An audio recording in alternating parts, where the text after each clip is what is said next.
नमस्कार, कैसे हैं आप सब। दोस्तों, आज हम बात करेंगे और rent versus own house. Rent versus own house, आपको घर किराए पे लेकर के रहना चाहिए या आपको घर खरीद के रहना चाहिए, राइट।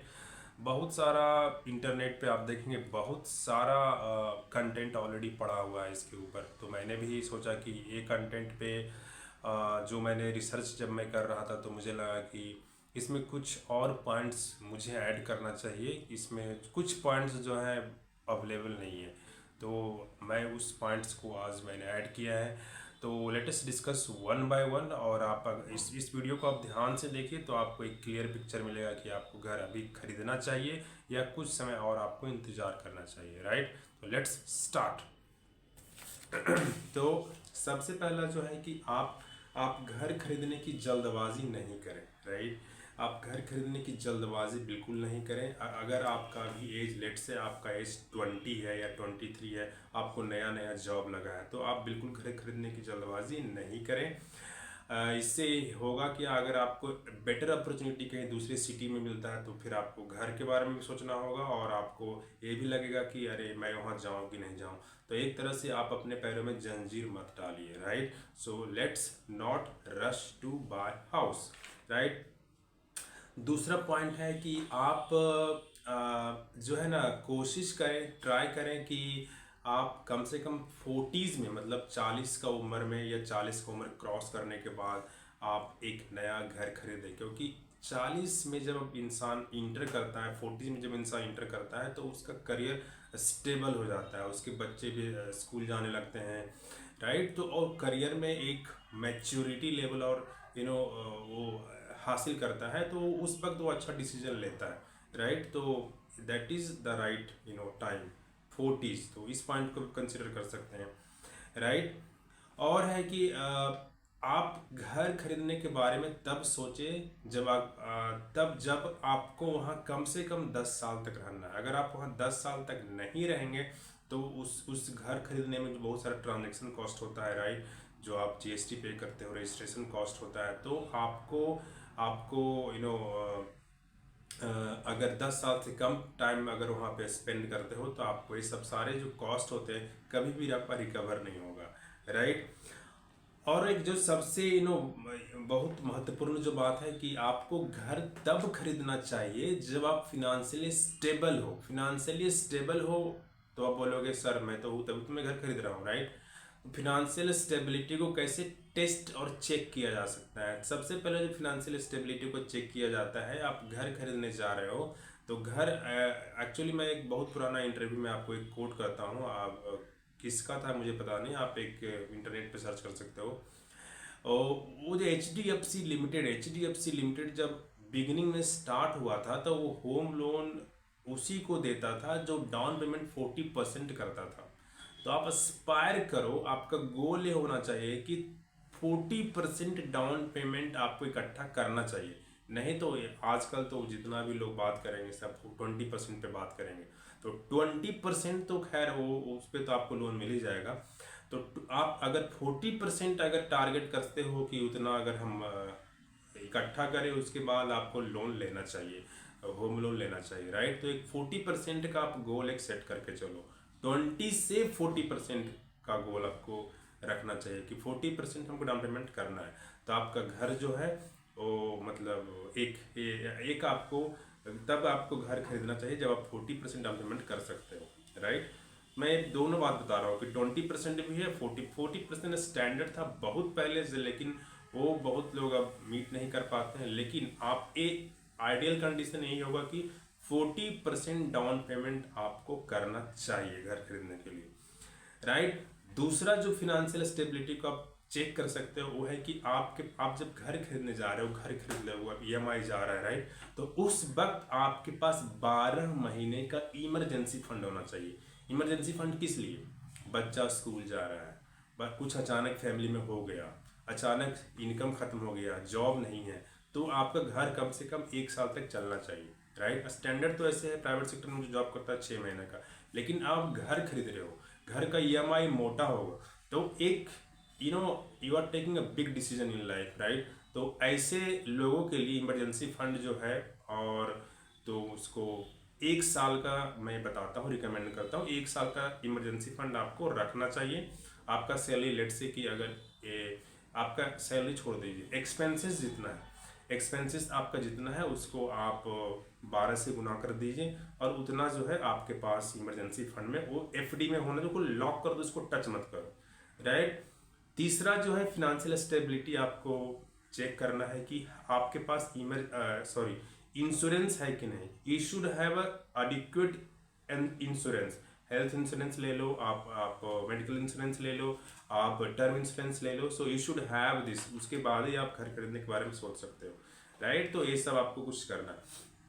और एक है और बात जो किसी ने नहीं बताया है, मैं जब रिसर्च कर रहा था, जब मैं नोट्स बना रहा था, तो कि आपको आपका रिटायरमेंट प्लानिंग भी स्टार्ट हो जाना चाहिए। ऐसा नहीं कि जॉब लगा और आप एक घर खरीद लो भाई, गाड़ी खरीद लो, एक बंगला खरीद लो, इसी चक्कर में मत पड़ो।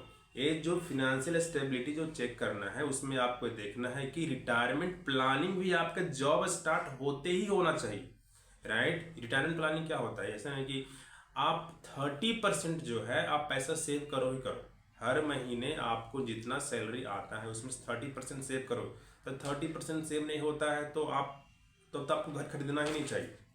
अगर 30% आप पैसा सेव नहीं कर रहे हो तो आप तो यानी कि आपको घर खरीदना नहीं चाहिए फिर। तो 30% आपका हैबिट होना चाहिए। कोई अगर आप घर खरीदने वाले हो तो आपको मतलब आपका पैसा बच रहा था, तब तो आपको यू शुड सेव 40% 50% ऑल्सो। तो 30% तो आपको मिनिमम सेव करना ही करना है जब आप घर खरीदने के रास्ते में चल रहे हो, राइट। और उसको आपको म्यूचुअल फंड में अच्छे म्यूचुअल फंड में इन्वेस्ट करो या इंडेक्स फंड में इन्वेस्ट करो, वही सब मैं हम लोग नेक्स्ट वीडियो में बात करेंगे। और अब मेरा ऑलरेडी बहुत सारे इन्वेस्टमेंट रिलेटेड वीडियो पड़ा हुआ है, आप उसको देख सकते हो, उसको एक्सप्लोर कर सकते हो, राइट। तो आपको रिटायरमेंट प्लानिंग करना है आपको। तो जब तक इंडिया में रिटायरमेंट एज क्या है, इंडिया में रिटायरमेंट एज जो एवरेज है वो 60 है, राइट। तो 60 के एज तक आपको हर महीने 30% पैसा आपको सेव करना है। उसमें इक्विटी में कितना करना है वो आप देख लेना। इक्विटी में एक सिंपल सा फॉर्मूला 100 माइनस योर एज। अगर आपका एज 30 साल अभी है तो 100 माइनस 30 इक्वल टू 70। तो 70% आपका जो पैसा है वो इक्विटी में जाना चाहिए। इक्विटी म्यूचुअल फंड में हो या इक्विटी इंडेक्स फंड में हो या डायरेक्ट आप शेयर बाजार में पैसा लगा सकते हो। तो 70% पैसा आप, अगर आपका एज 30 है तो आप 70% इन्वेस्टेबल, जितना लेट से कि आपका इन्वेस्टमेंट करने का मन महीने का है, लेट से कि 30,000 है तो 30,000 का 70% आप लगा सकते हो। 70% लगभग हो जाता है 21,000 रुपया। तो वो 21,000 रुपया आप लगा सकते हो तो इक्विटी में, इक्विटी म्यूचुअल फंड में लगा सकते हो या स्टॉक में या इंडेक्स फंड में लगा सकते हो। उसके बाद बाकी जो रिमेनिंग पैसा है उसको या तो पीपीएफ में डालो या तो आप एफडी करो उसका, राइट। तो इस तरह से आप कर सकते हो। रिटायरमेंट प्लानिंग बहुत जरूरी है जो लोग घर खरीदने जा रहे हैं उससे पहले, राइट। घर खरीदने जो जा रहे हैं ये तो basic, these our basics of personal finance. आपको एक करना ही करना है। आप घर खरीदो चाहे मत खरीदो, आपको इंश्योरेंस लेना ही लेना है। Health insurance, term insurance, emergency fund 1 साल का होना ही चाहिए। सेविंग फॉर डाउन पेमेंट 20% से 40% बेस्ट रिकमेंडेशन है। 40% डाउन पेमेंट करना है आपको। और रिटायरमेंट प्लानिंग जो है आपको जॉब जिस दिन सैलरी आए फर्स्ट डे से स्टार्ट करना है, राइट। नेक्स्ट पॉइंट जो है घर मत खरीदो अगर आपके पास ऑलरेडी सिटी में एक घर है और वो सिटी आपके वर्क प्लेस से पास में है, राइट। ऐसा नहीं कि आप जॉब कर रहे हो लेट से कश्मीर में और आपका ओन हाउस है कन्याकुमारी में, तब तो आप खरीद ही सकते हो, राइट। लेकिन अगर आपका जॉब है दिल्ली एनसीआर में और एक ऑलरेडी आपके पेरेंट्स का ऑलरेडी हाउस है चंडीगढ़ में लेट से, तो आपको घर खरीदने की ज़रूरत नहीं है। मैं लॉजिक ये देता हूँ कि आपको अगर मान लो कि आपका जॉब चला जाता है तो आप चंडीगढ़ आराम से जा सकते हो ना। बच्चे का education, Chandigarh is a big city, right. तो चंडीगढ़ में बच्चे का एजुकेशन आराम से हो सकता है। ये बस एक एग्जाम्पल है, राइट। किसी का चंडीगढ़ में जॉब घर नहीं होगा, किसी का कहीं और होगा और किसी का जो है वो जहाँ वो जॉब करता होगा वो आसपास उसका अपना घर, पेरेंट का घर, और जहाँ वो जॉब करता होगा वो आसपास में होगा। तो ऐसी सिचुएशन में आपको जॉब खरीदने की कोई ज़रूरत नहीं घर खरीदने की कोई ज़रूरत नहीं है। आप आराम से जहाँ पे जॉब कर रहे हो वहाँ पे किराए पे रहो, कोई दिक्कत वाली बात नहीं है, राइट। हाँ, बहुत ज़्यादा पैसा हो गया, बहुत ज़्यादा सरप्लस आपके पास है तो आप घर खरीद सकते हो, बहुत उस पर भी हम बाद में भी आएंगे, राइट। और है कि और एक और पॉइंट जो है, मैं फिनेंशियल स्टेबिलिटी में जो रिटायरमेंट प्लानिंग, इंश्योरेंस लेना है आपको, टर्म इंश्योरेंस लेना है, हेल्थ इंश्योरेंस लेना है, इमरजेंसी फंड 1 साल का लेना है, सेविंग फॉर डाउन पेमेंट 20% से 40% आपको डाउन पेमेंट के लिए सेविंग करना है, राइट।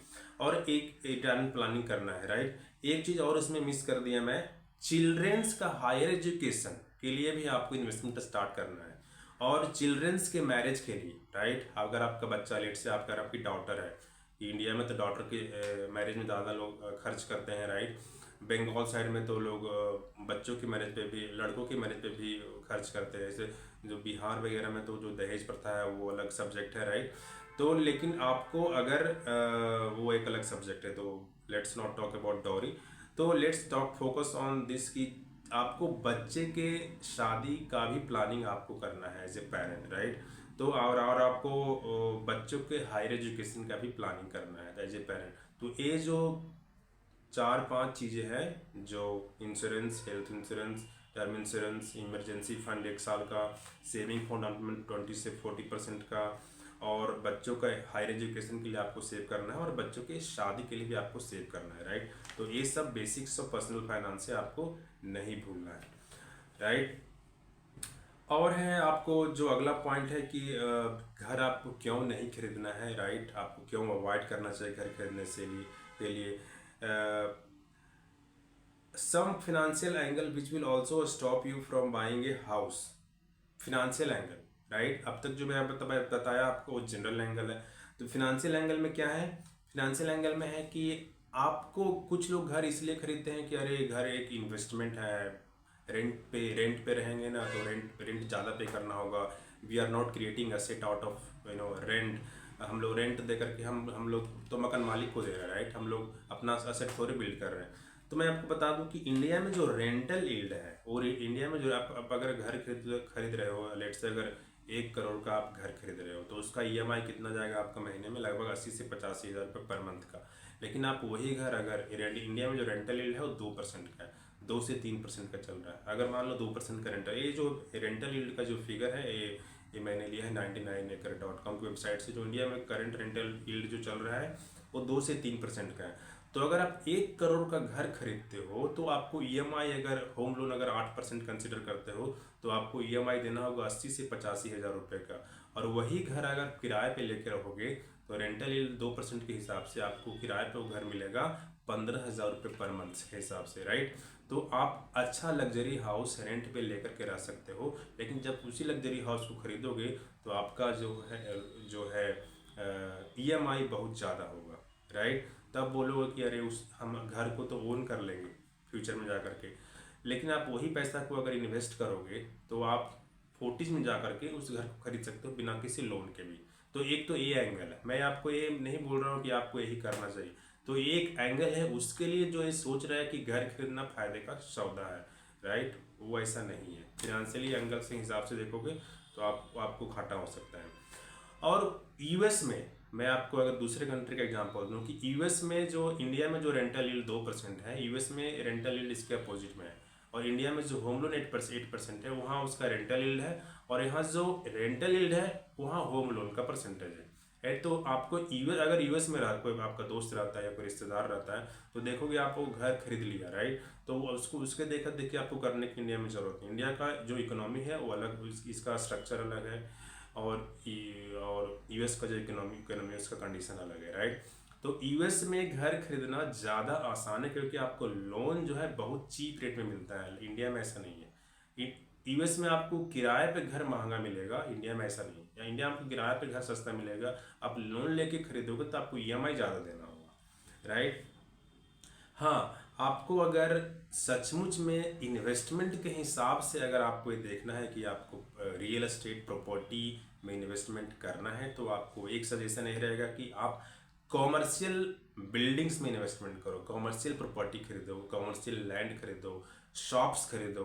तो इसका जो रेंटल यील्ड है वो ज़्यादा है। तो आपको यहाँ से कमाई होगा। रॉबर्ट कियोसाकी का एक बहुत फेमस बुक है, मैं उसको कोट करता हूँ। उसमें उन्होंने कहा है rich dad and poor dad. तो उसमें उन्होंने कहा है कि जो आप जिस घर में आप रहते हो, your house is your liabilities not a asset.